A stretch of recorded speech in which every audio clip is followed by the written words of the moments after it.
Nibiki? Ntabwo ni ngombwa ko dukorana. Nani dukundana? Iki? Tubireke. Kubera? Wiri. Sizi ubya ahantu nicyo bashyize muri moto none kwagira ngo tubireke. Umva mubwire. Urama. Shiri. Biki none? Ntabwo byashoboka nta kintu nakumarira. Kubera iki? Nukuri ko Imana. Shiri ntabwo bikunda. Ati kari ijambo tugiye kubikora. Shiri ntabwo kabimo. Ntabwo kagize gute? Ntabwo machine, ntabwo moteri. Urimo kuravuga n'ugwahe. Kabimo machine ikora. Ugiye twari dusumana ugeze unari ikintu kigenda.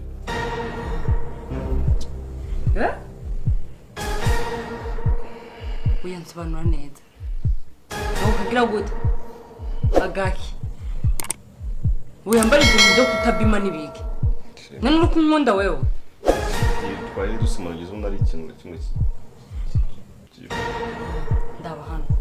Nibiki.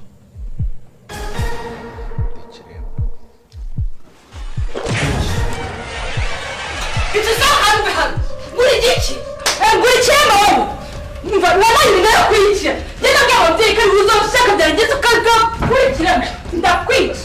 Kana no mbiri. Kada shara hano nabona ishe wawe.